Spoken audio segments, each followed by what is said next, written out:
So I would like to welcome Kasper Rusø, the CFO of Qlife. Welcome, Kasper. Thank you very much, Claus, and welcome to the online audience also. I'm here to talk about our interim financial report for Q3. And if you move on to the next slide, then we will dig right into it. Thank you very much. So here, I'm just going to walk you through highlights from our income statement for Q3. First of all, you see that in terms of revenue, we see a continuation of the decline in SARS-CoV-2 test volumes, which means that we report just short of 2 million Swedish kroner of revenue from our SARS-CoV-2 test, which is in line with our expectations. This is down from 4 million in Q2 and almost 11 million in Q1. Year to date, we are at 17 million or close to 17 million in revenue. When you then look at our OPEX, there is a significant reduction there, so which is both a reduction in cost of goods sold, of course, with the lower revenue, but also our salaries and our administration costs has come down quarter to quarter. So we have a total operating expense of 16.8 million in the quarter. EBITDA, based on this reduction in OPEX, is actually better than last quarter. So we are at 14.9 million Swedish kroner for Q3 compared to 20.6 negative, and it was negative 14.9. Sorry for that's quite important actually, and compared to negative 20.6 in Q2. So an improvement that is based on our focus now on the R&D roadmap. The net result, though, is negative 20.7 million Swedish kroner, very similar to the net result for Q2. And the reason that we here is that we have already utilized the full tax credit for 2022, meaning that our tax benefit for the quarter is only 37,000 Swedish kroner compared to significant higher in Q1. That gives us a total comprehensive loss of negative 19.3 million in Q3. So yeah, please, next slide. Moving on to the balance sheet, we see there's a continued increase in our capitalized R&D. So we now are at 89.8 million Swedish kroner end of Q3. Also, you will see that the lease for our new premises has been adding 49.3 million to the fixed assets. This is, however, offset by an increase in our short and long-term liabilities that matches this. Also, you will see an increase in inventory as sales are slowing down, and we are starting to build on inventory for product launch early next year. And finally, the group cash flow. We had a total negative cash flow of minus 21.8 million for Q3. The cash flow from operations of negative 16.9 million is in line with the cash flow from operations last quarter. But then you also again see the investing and financing activities are impacted by the lease for new premises that we already mentioned on the balance sheet also. So the boost of the numbers here is based on that. And then with this cash flow, we end up with a cash position at the end of the period of 11.3 million Swedish krona. So, and now to move on to the significant events. During the quarter, we have been performing restructuring in the organization, which you also saw in the reduction of the OPEX. And this is basically adjusting our production and sales capacity to a post-COVID reality where we don't see the same demand for SARS-CoV-2 tests.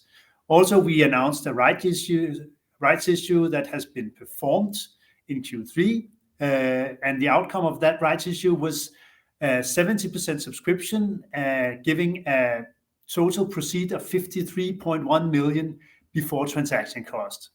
Following the rights issues, then we have been amortizing loans for 20 million Swedish krona. We have also nominated a nomination committee for the annual general meeting, so that one has been appointed. And finally, we have announced that we have put the FIND project on hold, which is the development of a multiplex SARS and influenza test that we've been doing in collaboration with FIND, the Fund for Innovative Diagnostics, WHO body. And the reason for that being that we could not secure the funding for the ongoing development in this year's budget, and hence we are working on funding next year, but until that has been secured, we will not move further on the FIND project. Fine. So this will be a good time, Claus, for questions if there are any related to the financials. Of course. So if we look into the past and to the report, first, you launched this cost-cutting program during Q3 of 34 million. And you addressed some of the issues are related to your COVID pipeline. How much of this is already done, and when do you expect the full impact to hit your P&L? So thank you for the question. We have executed the cost cutting we need to do in terms of staff reductions. Everything has been announced. Due to the nature of the Danish labor market, there's typically up to 3 months delay from we actually announce a layoff until it takes effect in the P&L. So we expect the full effect will be to be seen from Q1 2023. Interesting. And with that said, you, as you mentioned as well, you were out with a rights issue. So how does the financial statement looks into 2023? You paid down some loans. You launched this cost-cutting program. I know we are going to touch the product portfolio in a moment, but how does your financial situation looks like going into 2023? It's if you look into the prospectus for the rights issue, then we had plans to parallel develop several assays. We have had to re-evaluate those plans in the light of the subscription level which was 70% relative to what we had envisioned. So that means that we will have a slightly prolonged development roadmap for the other assays. On the other hand, we are focusing all our efforts on the first assay and the most promising assay being CRP. At the same time, we had also, so there's one good thing is that we've been also forced to be creative. So we've been looking into other ways of progressing on the other assays underway, and we are happy that we to say that we still are able to move ahead on the FE or PKU assay, even though we have put less internal resources on it. There are external partners that are helping us here, so we will be delayed, we expect, compared to the initial roadmap, but we are still making progress. Thanks a lot, Kasper. Just one more question, but I think I will actually change the slide to the product portfolio because it's probably easier for audience to follow our conversation. But you mentioned before that you decided to put the FIND project, the multiplex SARS-CoV influenza project, on hold due to lack of finance for the project. But it's not like the project is dead at all. It's just a delay, you can say, yeah? Yes. So the nature of this project is that there was funding for the development was secured through the FIND fund this year, but that required us to be on time to meet milestones in the project.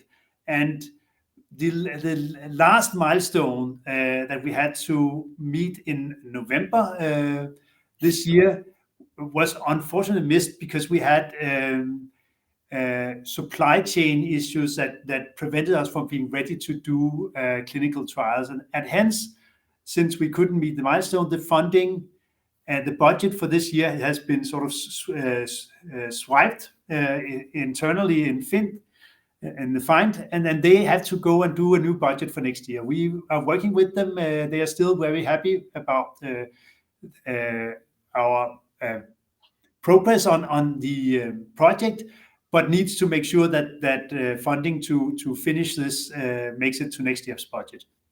Interesting. Thanks a lot, Kasper. And we addressed that issue as well. And then please go ahead with the product portfolio and how it develops. You already touched a little on that. Yes. So what we see here is basically that we have our SARS-CoV-2 assay still in the market, as mentioned before, declining sales because of the lucky situation that many countries are past the severe situations around COVID-19. But our CRP assay, which is important here, is basically very, very close to being in the market also, and we will have it out in Q1 next year. First in the wellness segment, which is subsequently we are still pursuing, as you can see here, the CE marking for both professional and home use. So that is also things that will happen next year. And we then see the SARS-CoV-2 multiplex test, as mentioned before. This one is on hold, but it's not dead. And the PKU disease test is progressing. We see very promising results here also, but are not yet as far as we are with the CRP. Good. And then, I want to talk a little about the future and the trends that we see. So, and the reason for us choosing CRP as the first assay after COVID-19. The reason is sort of we see that there is a mega trend that healthcare is being decentralized as the larger hospital units says they can't deal with the increasing demand of aging population that has more and more chronic conditions that requires monitoring. And finally, we also see that people are taking a greater interest in their own health and understanding what actually can help them lead a healthy life. It is clear to many people that there is a risk of developing lifestyle diseases over time, and people want to, as they see their parents grow old and have different conditions that requires that is impacting the quality of life in their later years, they want to try to avoid that themselves. And we believe that our CRP assay will be a good assay for people to help monitoring their inflammation and addressing lifestyle diseases early on before they actually become a chronic problem that requires full treatment. Yes, and you is it right to say with the current system in the market for SARS COVID, you already positioned yourself both in the healthcare decentralization trend, but in the growing health interest trend as well? You could say that basically because our existing system is, first of all, it's voluntary test. People are showing up themselves in order to get the tests. It is being operated by private test centers, so not in the existing hospital system. So in that sense, it is part of the new trend, and we can also. The good thing for us, and having been active in the COVID testing, is actually that in very short time, we have managed to run a large number of tests. The last I checked, we did more than 97,000 tests on Ego devices for SARS-CoV-19. And that means that the feedback that we have gotten from the test centers that have been operating the devices has helped us prepare an even better version of our Ego device for our launch of the CRP. And that means, and if maybe it makes sense if you move on to the next slide here. Yeah, for sure. And you actually see the divide on your left shoulder from the audience perspective. Also, yes, and we have it here also. Yeah, that's right, Tom. That's right. And this new device is, from the outside, it looks exactly as the old one, but it is significantly improved in many ways. First of all, most important actually, the way that it operates. The Q200, which is the one we've been running all the SARS-CoV-19 tests on, required a Wi-Fi connection in order to operate, because it would actually extract data from the sample and then pass it on to the cloud and do calculations in the cloud. Now, in the new version, all calculations of results are done on the device instead. Which makes it much more robust, since it doesn't need an active connection in order to work. And basically that was something we learned, that in many of the environments that people were operating this, Wi-Fi connections were not super stable.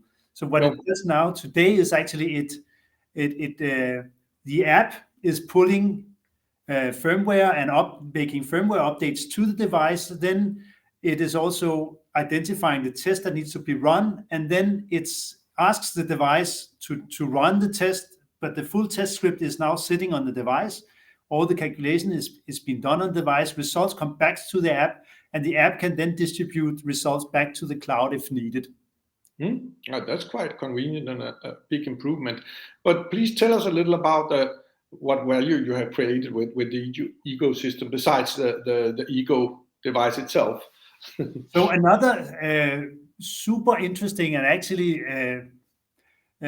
quite revolutionary evolution that we've done in preparation for the CRP test is the Ego Collect device that you see on the left here, because that collection devices is actually enable people that are operating the ecosystem to from a drop of blood to get an accurately measured amount of blood, plasma, or serum to run the CRP test on. And so it's a quite innovative filtration device. I have a sample of it here, also an early prototype, so you can see the size. And basically, what happens is as you see where the arrow is, the test person places a drop of blood and then closes the lid that you have here down on top, and the air pressure from the lid actually pushes the blood through a filtration unit and then delivers 5 microliters of plasma that can be used for running the CRP tests by putting it into the Ego pod and then taking the Ego pod to the device. And the clever thing about this entire system is that in the sort of the traditional operating environment, this would require somebody to draw a blood sample. Subsequently, that would typically be a nurse or a doctor. Subsequently, that had to be centrifuged in order to get the plasma. But here we can, and centrifuge is a large device that typically would be either at a doctor's laboratory environment or at a full-blown laboratory. But here it's done by this little plastic device. And then subsequently, the pod actually does all the administration of reagents in order to run the test. And not only for this test, but if another test needs to be done, there are 3 different chambers for reagents in the Ego pod for the CRP. We are only using one. So one chamber for reagents and one chamber for the sample material.